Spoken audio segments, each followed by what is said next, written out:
ನಿಮ್ಮ ಹಳೆ ಒಡವೆನ ಅಧಿಕ ಬೆಲೆಗೆ ಮಾರಬೇಕೆ? ಅಟಿಕಾಗೆ ಕಾಲ್ ಮಾಡಿ 8803000300. Attica gold company. ಶಿವಾಜಿನಗರದಲ್ಲಿ ಅಧಿಕಾರಿಗಳ ಮೇಲೆ ಹಲ್ಲೆ ಪ್ರಕರಣಕ್ಕೆ ಸಂಬಂಧಿಸಿದಂತೆ ಹಲ್ಲೆ ಮಾಡಿದವರ ಬಗ್ಗೆ ಸ್ಪಷ್ಟನೆ ಕೊಟ್ಟ ಬಸವರಾಜ್, ಫುಟ್ಪಾತ್ ತೆರವುವ ವಿಚಾರ ನಮ್ಮ ಗಲಾಟೆ ಅಲ್ಲ ಅಂತ ಹೇಳಿದ್ದಾರೆ.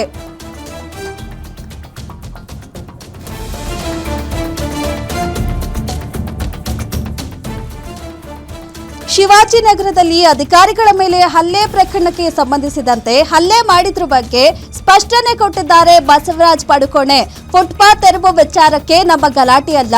ಕನ್ನಡ ಧ್ವಜ ಗಣೇಶನ ದೇವಸ್ಥಾನ ಬಸ್ ನಿಲ್ದಾಣದಲ್ಲಿತ್ತು. ಮೊದಲು ಕನ್ನಡ ಬಾವುಟ ತೆಗೆದು ಹಾಕಿ ಅಂತ ಹೇಳಿ ಕ್ಯಾತೆ ತೆಗೆದ್ರು ಅವರು. ನಾನು ಸ್ಥಳಕ್ಕೆ ಹೋಗಿ ಕೇಳಿದಾಗ ಅವಾಚ್ಯ ಪದಗಳಿಂದ ನಿಂದಿಸಿದ್ರು. ಮೊದಲು ನನಗೆ ಬೈದ್ರು. ಈ ವಿಚಾರಕ್ಕೆ ಗಲಾಟೆ ಆಯ್ತು ಅಂತ ಹೇಳಿ ಹಲ್ಲೆ ಮಾಡಿದ್ರ ಬಗ್ಗೆ ಸ್ಪಷ್ಟನೆ ಕೊಟ್ಟಿದ್ದಾರೆ ಬಸವರಾಜ್ ಪಡುಕೋಣೆ. ಇವತ್ತು ಶಿವಾಜಿನಗರದಲ್ಲಿ ಫುಟ್ಪಾತ್ ತೆರವು ಕಾರ್ಯಾಚರಣೆ ವೇಳೆ ಬಸವರಾಜ್ ಜಿಬಿಯ ಅಧಿಕಾರಿಗಳ ಮೇಲೆ ಹಲ್ಲೆಯನ್ನ ನಡೆಸಿದ್ರು. ಆ ವಿಚಾರವಾಗಿ ಇವಾಗ ಕ್ಲಾರಿಟಿಯನ್ನ ಕೊಟ್ಟಿದ್ದಾರೆ. ನಾವು ಫುಟ್ಪಾತ್ ತೆರವು ವಿಚಾರ ಗಲಾಟೆ ಮಾಡಿಲ್ಲ. ಕನ್ನಡ ಧ್ವಜ ತೆಗೀರಿ, ಗಣೇಶನ್ ದೇವಸ್ಥಾನ ಬಸ್ ನಿಲ್ದಾಣದಲ್ಲಿತ್ತು, ಅದನ್ನ ತೆಗೀರಿ ಅಂತ ಹೇಳಿದ್ದ ಕ್ಯಾತೆ ತೆಗೆದ್ರು. ಅದಾದ್ಮೇಲೆ ಅವಾಚ್ಯ ಪದಗಳಿಂದ ನಿಂದಿಸಿದ್ರು, ನನ್ಗೂ ಕೂಡ ಬೈದ್ರು. ಆ ಒಂದು ವಿಚಾರಕ್ಕೆ ಗಲಾಟೆ ಆಯ್ತು ಅಂತ ಹೇಳಿ ಇದೀಗ ಆರೋಪಿ ಬಸವರಾಜ್ ಪಡುಕೋಣೆ ಕ್ಲಾರಿಟಿಯನ್ನ ಕೊಟ್ಟಿದ್ದಾರೆ.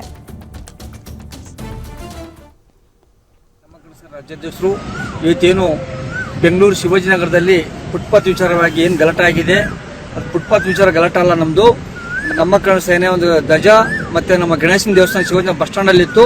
BBMP ಅಧಿಕಾರಿಗಳು ಯಾವುದಾದ್ರೂ ಫುಟ್ಪಾತ್ ಮೇಲೆ ಇದೆ, ಗಣೇಶ ದೇವಸ್ಥಾನ ಹೊಡೆದಾಕ್ರಿ, ಕನ್ನಡ ಪೋಲ್ ತೆಗೆದಾಕ್ರಿ ಅಂತೇಳಿ ಗಲಾಟೆ ಮಾಡಿ ತೆಗಿತಾ ಇದ್ರು.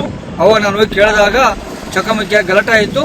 ಅವ್ರು ಫಸ್ಟ್ ನಾನು ಬೈದ್ರು. ಆಮೇಲೆ ಕನ್ನಡ ಪೋಲ್ ಕಿತ್ತಾಕ್ತೀವಿ, ಬೋಳಿ ಮಕ್ಕಳು ನೀ ಯಾರು ಹಾಕಕ್ಕೆ ರೋಡಲ್ಲಿ ಅಂತ ಎಗರಾಡಿದ್ರು. ಅದರಿಂದ ಕೊಟ್ಟು ನಮ್ಮ ಕನ್ನಡ ರಾಜ್ಯಾಧ್ಯಕ್ಷರು ಇವತ್ತೇನು ಬೆಂಗಳೂರು ಶಿವಾಜಿನಗರದಲ್ಲಿ ಫುಟ್ಪಾತ್ ವಿಚಾರವಾಗಿ ಏನು ಗಲಾಟೆ ಆಗಿದೆ, ಅದು ಫುಟ್ಪಾತ್ ವಿಚಾರ ಗಲಾಟೆ ಅಲ್ಲ. ನಮ್ಮದು ನಮ್ಮ ಕನ್ನಡ ಸೇನೆ ಒಂದು ಧ್ವಜ ಮತ್ತು ನಮ್ಮ ಗಣೇಶನ ದೇವಸ್ಥಾನ ಶಿವಾಜಿನ ಬಸ್ ಸ್ಟ್ಯಾಂಡಲ್ಲಿತ್ತು.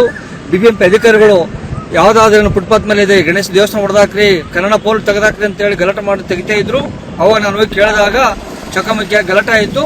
ಅವ್ರು ಫಸ್ಟ್ ನಾನು ಬೈದ್ರು. ಆಮೇಲೆ ಕನ್ನಡ ಪೋಲ್ ಕಿತ್ತಾಕ್ತೀವಿ, ಬೋಳಿ ಮಕ್ಕಳು ನೀ ಯಾರು ಹಾಕಕ್ಕೆ ರೋಡಲ್ಲಿ ಅಂತ ಎಗರಾಡಿದ್ರು. ಅದರಿಂದ